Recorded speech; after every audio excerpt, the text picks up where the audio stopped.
Thank you for joining us for today's Bible reading. If you were with us this past Sunday, we kicked off a brand new series called The Butterfly Effect. It's all about small changes we can make that have a huge impact in our life. And this week, we're looking at different habits and different rhythms that have to do with kind of like the division that exists among people, the separation, the gaps that exist amongst us as people. And so today our passage actually looks at what Jesus did to bridge the gap between us and himself. So let's look at John chapter 1, beginning in verse 1.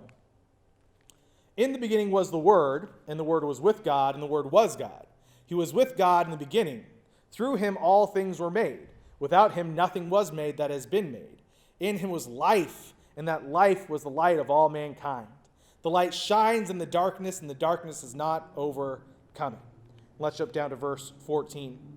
The Word became flesh and made his dwelling among us. We have seen his glory, the glory of the one and only Son, who came from the Father, full of grace and truth. So this is one of the most important passages in all of the Bible. It tells us that Jesus is God.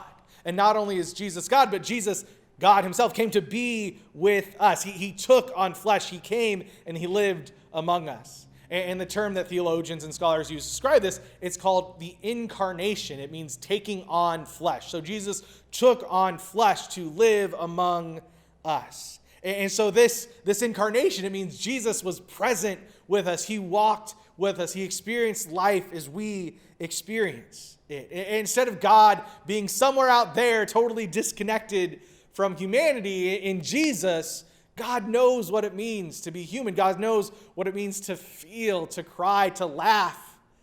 Jesus knows because he was here with us. He experienced life as we do. He was present with us. In that incarnation, it's how Jesus bridged the gap between us and himself.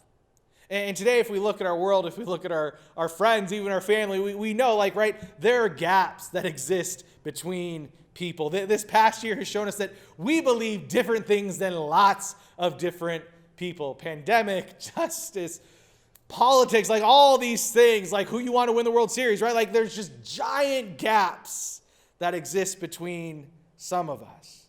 And if we're going to be honest, sometimes it seems almost impossible to bridge those gaps. But if we want to bridge those gaps, then we have to follow the example of Jesus, who took on our flesh, who was present with us, listened to us, understood what we went through, what we go through. And so if we want to bridge gaps between other people, we have to be incarnational, which means we have to be present with other people. We have to listen to their stories. We have to know their pain. We have to know and celebrate their joy. We have to be incarnational. We have to be present with other people. We need to be willing to listen to other person's stories, their hopes, their dreams, their fears. Too often we're unwilling to listen to what somebody else has to say because social media or the news we choose to watch tells us what to think about what this person is going to say, or we make prejudgments about what they're going to say, or we're too focused thinking what we want to say, how we want to respond, instead of actually listening to them. But if we really want to bridge gaps, if we want to bring wholeness to our relationships, then we have to follow Jesus' example of being incarnational.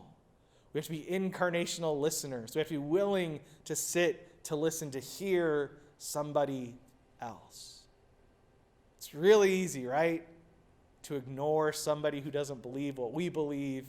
It's really easy to spend so much time thinking about how we want to respond instead of listening to somebody else. But that's not what Jesus did. Jesus bridged the gap by being incarnational, by being present with us. And so if we want to be present, if we want to bridge those gaps, we too have to be incarnational. So what's one way this week that you can be more present to somebody? Maybe even be a better listener to somebody. Maybe turn off that part of your brain that just wants to respond and instead just listen. What's one small change you could make to help you bridge some of those gaps in your relationships? Thank you for joining us today.